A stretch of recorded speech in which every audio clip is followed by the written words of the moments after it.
This is Autoline This Week, the show that gets you inside the global automotive industry. Autoline This Week partnered with the Consulate General of Canada in Detroit to produce this episode. Hi, I'm John McElroy, and welcome to Autoline This Week. Today's topic, cybersecurity. Cybersecurity in the automotive industry. We're actually coming to you today from downtown Detroit at the Auto ISAC annual conference. What's an Auto ISAC? We'll get into that in a minute. But let me introduce to you today the three cybersecurity experts that I've got on my panel. Sitting next to me is Al Adams from General Motors. Next to him is Robert Kastner from Robert Bosch. And next to him is Stephen McKnight from Stellantis. And thanks for joining me on the panel today. Al, let me start with you just to get the conversation going.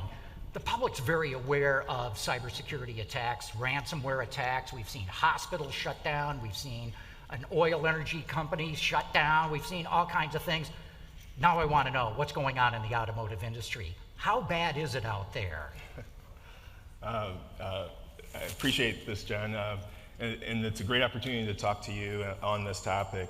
As it relates to the automotive industry, certainly we've seen attacks and threat actors impact especially IT systems of companies. We've seen some activity in OT systems as well, in the manufacturing systems.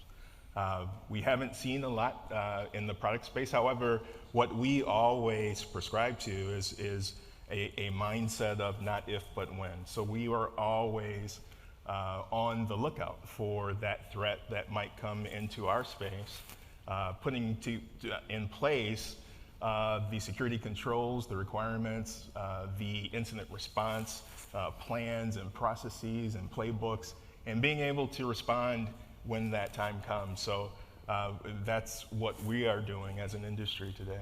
Okay, Stephen, same question. You're with Stellantis, car company. Maybe we haven't seen as many attacks on cars because not as many of them are connected. But the industry is going to connected cars. How do you assess the threat? We've had connected cars for 25 years. We've learned from some of the past, occurrences. There's controls that we have outside of the car that actually helps limit against the connected attack, as well as controls activated on devices that provide Bluetooth cellular. We are constantly looking at this. We're engaged from concept and responsible all the way through to disposal of that vehicle. So when it comes down to this, as Al mentioned, we are on the ready. We're interacting with our business teams as to what new use cases they want to bring into the automobile, and we're thinking about this and working actively to put the appropriate controls in place. I think one of the big things that we're doing at the Auto ISAC too is to work through some of what the ideal case would be when we have a real cyber incident. How do we want to perform, or what do we want to do? And we're working through the hard questions and building trust and a relationship so that we can, when there is an issue, that we know the right people, we have the processes worked out internally for how to communicate with our customers or our competitors, our suppliers, and to treat it as an industry as a whole rather than as a company all by themselves. So Robert, going deeper into that, Auto ISAC, Information Sharing and Assessment Center is what ISAC stands for. Now there's an Auto ISAC, but what the heck is it?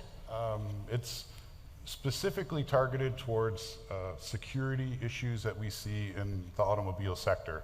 And if you have an issue that happens inside the car, ideally what we would want to do would be that the company that's affected could be working on it, checking with some of our other partners and saying, do you see this? Is this something that you're seeing as well? And try to figure out quickly what's going on and come up with a fix for it and roll it out. That's I think our end goal is to have that trust so that we treat it as an industry rather than as an individual company. So Al, what Robert's saying here, if I understand correctly, is the auto industry, automakers and suppliers are getting together because this threat is big enough and no one of them is going to be able to solve this issue on its own.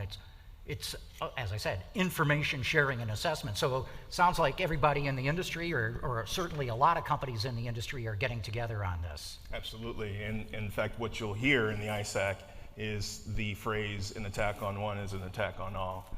And there is strength in our numbers as Bob indicated, having the opportunity to get together like this, build the relationships, build the trust to be able to share information, to share our threat assessments, to share our responses to incidences when they've happened is extremely powerful.